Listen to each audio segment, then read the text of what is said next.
तो अब ये तो हो गई हमारे पास 7 टाइप्स होलसेलर्स की। तो नंबर 1 पे जो हमारे पास टाइप है वो है ब्रोकर्स की। तो अब ब्रोकर्स क्या होते हैं, आपने कई जगह पे सुना होगा कि स्टॉक ब्रोकर्स होते हैं और ये मार्केट में होते हैं, ये ब्रोकर्स होते हैं। अब इनका काम क्या होता है वो मैं अब आपको बताने वाला हूँ कि स्टॉक ब्रोकर्स या फिर ब्रोकर्स होते क्या है। ब्रोकर एक ऐसा बंदा होता है जो सेल परचेज तो कर ही रहा होता है मगर अपने नाम से कभी भी नहीं करता। इसका असल में काम क्या होता है, ये सेलर और बायर्स को इकट्ठा करता है, उनकी आपस में डील कराता है और उनकी डील कराने पे कुछ कमीशन अपने पास रख लेता है। तो इसे कहते हैं ब्रोकर, जो मतलब अपने उसको कोई इन्वेस्टमेंट भी नहीं होती और दो बंदों के दरमियान डील करा के वो कुछ कमीशन रख लेता है। तो ये होता है ब्रोकर। तो अगली जो टाइप आती है नंबर 2 पे हमारे पास वो है रिप्रेजेंटेटिव्स ऑफ मैन्युफैक्चरर्स। तो अब ये लोग कौन होते हैं, ये असल में ऐसे बंदे होते हैं जो कहीं ना किसी कंपनी पे एम्प्लॉय भी होते हैं और उस कंपनी के प्रोडक्ट्स को मार्केट में शो कर रहे होते हैं और लोगों को कन्विंस कर रहे होते हैं कि आप इस कंपनी के प्रोडक्ट्स खरीदें। अब मैं इसकी एक सबसे बेहतरीन मिसाल ये दूंगा, तो आपने डिफरेंट फार्मा कंपनीज को देखा होगा कि जो उनके रिप्रेजेंटेटिव्स होते हैं वो डॉक्टर्स के पास और कई जगहों पर जाकर अपनी मेडिसिन को प्रमोट करवा रहे होते हैं। आपने देखा होगा कि काफ़ी बार अगर आप डॉक्टर्स के गए हों तो डॉक्टर के पास कोई ना कोई रिप्रेजेंटेटिव बैठा हुआ होता है जो अपनी मेडिसिन को प्रमोट करा रहा होता है। तो इसी तरह के ये कहीं ना कहीं पर एम्प्लॉय होते हैं, तो अपनी कंपनी के प्रमोशन के लिए ये लोग काम करते हैं। तो ये तो होता है रिप्रेजेंटेटिव्स ऑफ मैन्युफैक्चरर्स। अब नंबर 3 पे हमारे पास आते हैं जॉबर्स। अब ये जॉबर्स क्या होते हैं, अब ये जॉबर्स इस तरह के कुछ होलसेलर होते हैं। अब ये एक बहुत लार्ज स्केल पे अपने गुड्स प्रोवाइड करते हैं। ये कुछ इस तरह की सर्विस प्रोवाइड करते हैं रिटेलर्स को, जिस तरह रिटेलर एक कस्टमर को करता है। रिटेलर जो है वो कस्टमर को अपने गुड्स सेल करता है। तो इसी तरह ये जो होलसेलर्स होते हैं, ये जॉबर्स जो है, जॉबर्स होलसेलर जो होते हैं, ये रिटेलर को अपने गुड्स सेल करते हैं मगर एक लार्ज स्केल के ऊपर। तो ये कहलाते हैं जॉबर्स। नंबर 4 पे हमारे पास आते हैं सेलर एजेंट्स। अब ये सेलर एजेंट्स क्या होते हैं, सेलर एजेंट्स एक ऐसे बंदे होते हैं जो ना कोई स्टॉक रखते हैं अपने पास, ना कोई चीज सेल करते हैं।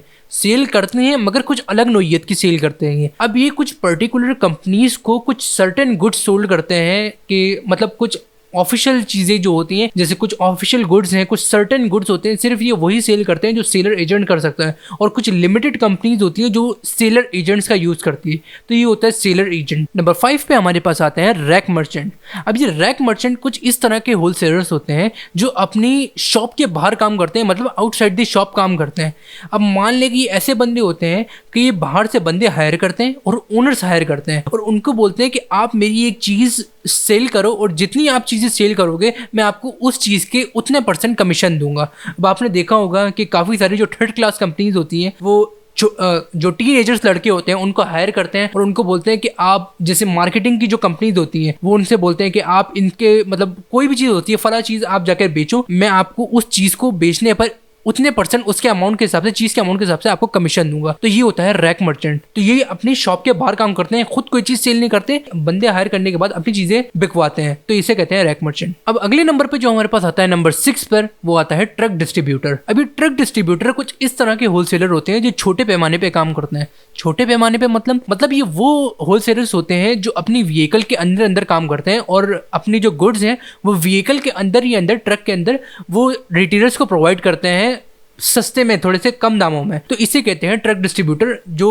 अगर आप बात करें होलसेलर्स की, बड़े होलसेलर्स की, तो वो किसी एक वेल रिप्यूटेड जगह पे काम कर रहे होते हैं, किसी वेयर हाउस में, वहां से वो अपना माल ट्रांसफर कर रहे होते हैं रिटेलर्स तक। मगर जो ट्रक डिस्ट्रीब्यूटर होते हैं ये वो लोग होते हैं जो कहीं से माल ब्लैक में लेकर रिटेलर्स को कम दामों में दे रहे होते हैं। तो इसे कहते हैं ट्रक डिस्ट्रीब्यूटर। अब जो हमारा लास्ट है वो है डेफिनेशन नंबर 7 के ऊपर जो हमारी एग्जाम्पल है वो है इम्पोर्टर्स एंड एक्सपोर्टर्स। अब इम्पोर्टर्स और एक्सपोर्टर्स आपको नाम से ही पता चल गया होगा कि क्या होता है। अब इम्पोर्टर्स वो होते हैं जो अब्रॉड कंट्री से अपने कंट्री में चीजें इंपोर्ट करते हैं। अब इंपोर्ट के अंदर काफ़ी सारी चीज़ें आती हैं जो पाकिस्तान काफ़ी चीज़ें इंपोर्ट बाहर से करता है, जैसे उसके अंदर शुगर हो गई, काफ़ी सारी चीज़ें होती हैं। जैसे किसी का गाड़ी का बिजनेस है तो वो गाड़ियाँ बाहर से इंपोर्ट करके पाकिस्तान में सेल करता है, तो इस तरह की इसको कहते हैं इंपोर्ट्स। तो इसके बाद आता है एक्सपोर्ट। अब पाकिस्तान जो चीज़ें एक्सपोर्ट करता है बाहरों मालिक में, अब वो क्या क्या चीज़ें होती हैं, वो स्पोर्ट्स गुड्स हो सकते हैं या फिर यहाँ के फ्रूट्स हो सकते हैं, यहाँ के काफ़ी सारी चीज़ें जो है वो एक्सपोर्ट की जाती हैं। तो इससे कहते हैं होलसेलर जो इम्पोर्ट्स का और एक्सपोर्ट्स का होता है। तो ये होता है इम्पोर्ट्स एंड एक्सपोर्ट्स।